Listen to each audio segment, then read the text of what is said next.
I never thought a single envelope could change everything. Funny how you go about your life, worrying about bills, arguing about whose turn it is to take out the trash, and then bam, one thin slice of paper drops through your mail slot, and your whole world tilts sideways.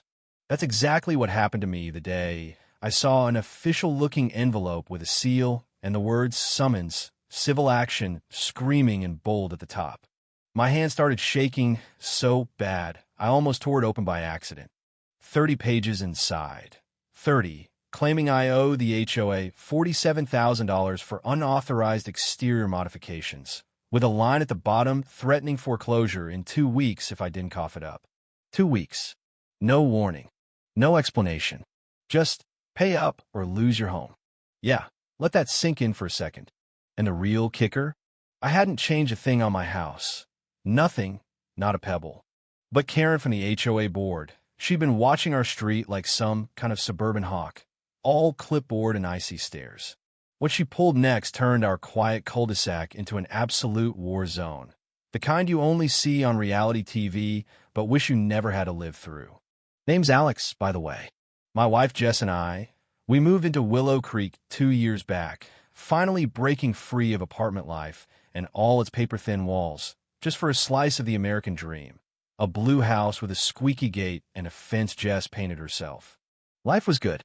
Tree-lined streets, block parties every Friday, kids' bikes lying in the grass, the whole Norman Rockwell picture, right up until we met Karen Whitmore. Platinum blonde bob, never a hair out of place, that clipboard practically welded her hand, and a smile so sharp it could slice bread. She ran the HOA like she was Queen of England. No, scratch that. She had more power than the Queen ever did over her neighbors. First week we were here, I found a hot pink violation notice on my windshield because my trash bins were visible for 2.7 seconds past regulation. Not kidding, 2.7 seconds. We all had a good laugh about it at the time, sitting on our porches with cold beers. Welcome to Willow Creek, right? We thought she was harmless. We were so wrong. It started out small, almost comical, like when Mrs. Delgado got a letter claiming her grandson's sidewalk chalk violated the permanent markings rule, or the Patels got dinged for their newborn's night light being light pollution. Pretty soon, legal-looking envelopes started landing everywhere, always with this creepy law office postmark from Nevada, like someone was laundering threats through Vegas just to make us sweat a little more. Some folks panicked and paid a few $100 just to keep the peace, but Jess and I, we followed every rule. Seriously, we measured our grass with a ruler, never went a hair over 4 inches, triple-checked every little thing. Then came my envelope. I tore it open right in the driveway, expecting maybe a reminder about HOA dues. Nope. Page after page of so-called evidence, a photo of my fence stain that matched everyone else's, by the way, some nonsense about my mailbox flag being the wrong angle, a satellite dish mounted half an inch too low, except plot twist, I didn't even have a satellite dish. And at the end, that demand, $47,000 and a court date in 30 days. Jess came home, saw my face, read it herself, and just started crying right there in the kitchen because we just emptied our savings for her mom's surgery. We didn't have 47,000 pennies, let alone dollars. That night, panic took over. I mean, real panic, heart in your throat, can't breathe kind of panic. We knocked on every neighbor's door, hoping this was just some glitch, maybe a mistake in the system. But no, 8 other families had gotten the exact same packet. The Patels owed $62,000. Sweet Mrs. Delgado, 78 years old and living on Social Security, got hit for $29,000 because her rose trellis was structurally unsound. We spread those envelopes out across my dining table like some kind of crime scene. Same font, same fake law firm, all postmarked from the same shady Nevada address. Someone was pumping these out in bulk, trying to terrify people into handing over their life savings. That's when Mr.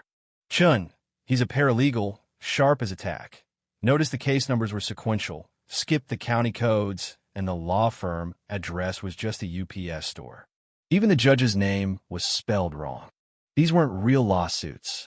They were scare tactics, professional fakes, designed to get you to write a check and pray the nightmare would stop. Only the HOA board had access to our photos, our old permits, our paint colors. It had Karen's fingerprints all over it. Jess, who's usually the calm one, was shaking with rage. "She's doing this herself," she whispered. "She wants to force people out. Something broke in me. I'm not the confrontational type, but seeing Mrs. Delgado clutching her summons with trembling hands, I just snapped. The next morning, I stomped down to Karen's McMansion at the end of the block, papers in hand. She opened the door in a silk robe, coffee in one hand, acting like she was on vacation. I held out the stack and said, "Explain this." Her smile curled up all sly. "Oh, Alex, some rules are just more expensive than others." She shut the door before I could even reply. That was it. I knew, right then, this wasn't just harassment. It was fraud. And she thought she was untouchable. Nobody else knew it yet, but the real game changer was coming. A nosy mail carrier, believe it or not, would blow this story wide open. But first, chaos. As soon as I got home, my phone exploded, group chat on fire, more neighbors getting new, thicker envelopes, now threatening immediate sheriff sale within 72 hours. One even had a fake sheriff seal, so realistic, Mr. Patel started packing his garage in the middle of the night. Karen was escalating. I couldn't sleep. I was up at 3 in the morning, digging through public records, reading HOA bylaws, praying for some loophole. That's when I found the crack. Every real fine was supposed to go through the management company, but the account numbers on these new threats all pointed to a random LLC in Delaware, Willow Creek Compliance Partners. Want to guess who the registered agent was? Karen. I showed Jess. Her face went red. We called an emergency block meeting right there in the cul-de-sac. 23 neighbors showed up, clutching their fake lawsuits like live grenades. We all voted to pool money and hire a real lawyer. 10 grand raised in 2 hours. Mrs. Delgado wrote a check for $800 she didn't have, hands shaking the whole time. By noon, we had Mark Rivera on the case, pitbull attorney, known for eating HOAs alive. He took one look at the pile of summons and started laughing. Like really laughing. Said these were textbook felony mail fraud, wire fraud, extortion, forgery. Pick your charge, he grinned. Mark filed a restraining order that same afternoon, and by dinner, Karen got served. Right in the middle of her power walk, neon leggings and all. You'd think she backed down. Nope. 2 days later, 6:03 a.m., a tow truck rolled up to haul away the Patels' minivan for unpaid assessments. The driver handed them paperwork that looked just like the fake lawsuits. The Patels called me, hysterical. I sprinted over in pajamas, found Karen filming from her lawn, grinning like she'd won the lottery. That was it for me. I showed the tow driver Mark's restraining order and told him if that truck moved, he'd be part of a federal lawsuit by lunchtime.